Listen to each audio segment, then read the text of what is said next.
From chapter number 2, which of the following statement regarding the entrepreneurial structure is correct? You see, entrepreneurial. So it is usually allowed to define career path. It often enjoys strong goal congruence through the organization, and it can normally cope with the significant diversification, and control within the organization tend to be weak. So this is obviously not correct, and this is obviously not correct, right? So now you have two options. It normally cope with a significant diversification. Yes, there is a significant diversification, but it's not talking about the structure. So it enjoys the strong goal congruence. If you remember, we have discussed on the advantages and disadvantages of the organization, that one of the advantages is that is having strong goal congruence throughout the organization. Okay, P company is a company that makes a single product. Important word, right? Single product. Okay, it has a standardized way of manufacturing product which are used in all its factories. There are many rules and procedures to follow. Identify which one of the following structural configuration, right? So a lot of rules and procedures. So one hint is given, popularized by Mintzberg. So first one, it's nothing about the divisionals. It's not simple. Lot of rules. Now you have two words: professional bureaucracy and machine bureaucracy. So there's not professional. They are mostly working on rules. So everyone have to follow the rules. They cannot add something from their own side, right? So we say a machine bureaucracy. Bureaucracy is a kind of structure where there are a lot of rules and regulations, but here, since the difference between professional and machine is that no one is allowed to make these kind of changes, so you have to follow simply, that's it. So we say machine bureaucracy is the right answer. Okay, which of the following structure results in a potential loss of control over the key operating decisions and reduction in goal congruence? Now, which of the following structure result in potential loss of control? The important word is loss of control over the key operating decision. So in matrix, again, there are a lot of it seems like it's going to happen. Functional is not the right option. It's very apparent, because in functional all the departments are a functional or departmental approach is all about, you can say, they're controlling their own operations, right? Similarly, entrepreneurial is not the right option. Why? Because in entrepreneurial they are focusing on there is a delegation of the power, so they are focusing on their own operations and control.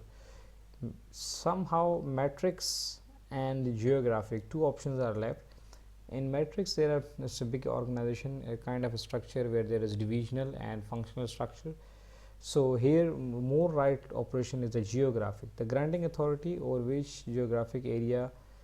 Geographic bosses results in potential loss of control over it. Why? Because this is a weakness of it, and this weakness is also present in divisional and department structure. But here the most appropriate answer is geographic, because in geographic means what we do, we are dividing the entire company into geographic areas. So then operation decisions and reduction in the goal congruence, because different geographics have their own goal and they may not be in congruence to each other.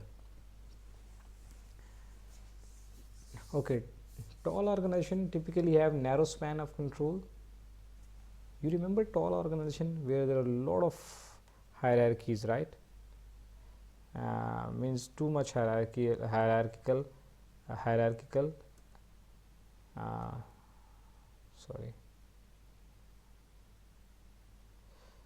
it's like this, right? This is tall structure. So span of control is narrow, right? And the flat organization is the one that has a shorter scalar chain. This is flat organization, right? So what happens? First one is the right one, because tall organizations typically have narrow span of control. So this person is let's suppose controlling these two people, right? Similarly, this person will be controlling these 2 or 3 people. So there is a narrow span of control. So first one is correct. Flat organization has one that is short scalar chains. Scalar chain we studied, there is less chain of command, means this person only responsible to this or answerable to this. But in this case, you see, there are so many people, there is a higher scalar chain.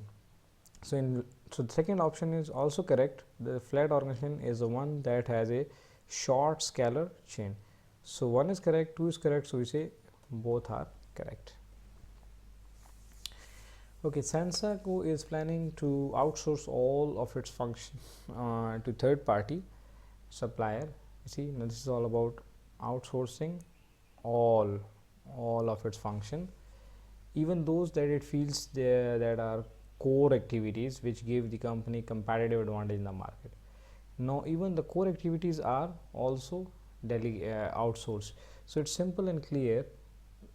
It's a boundaryless, and in boundaryless it is a virtual organization. Virtual organization means we are I can say outsourcing all the activities, and outsourcing means we are giving all the activities to other people to make it for us, means they are performing all the jobs and we just either assemble it or either just provide the whole product, right? So that's not case in the case of hollow organization.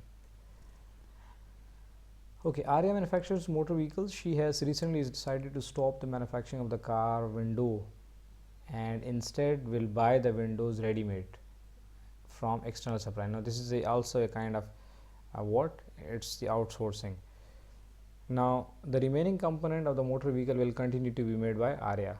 So which of the following structural concept? Virtual organization? Not, they are not all, they're just asking for windows to make from the other supplier, right? Shared service agreement? No, it's not a service agreement. Similarly, matrix structure, it has nothing to do with the matrix structure, there's nothing about it.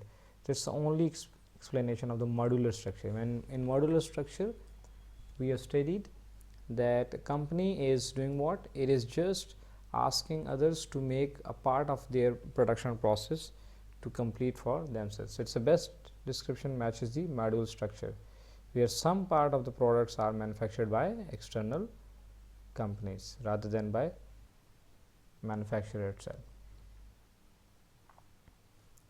Clear? Okay. Stark Limited is a company that currently manufactures metal tubbing.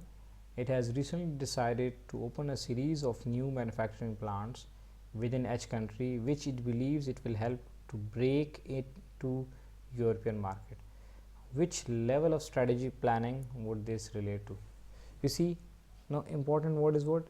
Currently manufacturing metal tubbing. It has recently decided to open a series of new manufacturing plants in a country H, right? So the series of new complete plants, so it's not operational, right? It's not operational, and it's not even tactical, and it's not even functional. It's very simple. The right answer is the strategic level decision. Now it's a complete strategy. They are going to start a new manufacturing plants, a series of new manufacturing plants, right? If it would have been like they just added a new activity in a production plant, within a production plant, so that might have been operational. Or if it was something related to departments, there's nothing mentioned in departments, it's just starting a new series of manufacturing plants. So entire it's a strategic level kind of decision. A company with a marketing orientation believes that what? A product should be sold actively and aggressively. No, it's a selling approach. So don't get confused, right? I've explained in detail the difference between selling and marketing in the lectures, right? So you better go through those slides again. So it's sold actively and aggressively is all about selling. The level of sales, advertisement and sale promotion is the key to corporate sector. Yes, it is, but it's not the basic orientation of the marketing on which it believes. It's a part of it, right? So don't get confused. Producing goods and services for optimum quality is the key corporate success. Again, it is again the part of your operation, but not the key. Basic orientation, you believe, is what meeting the customer needs better than their competitor is the key to corporate success.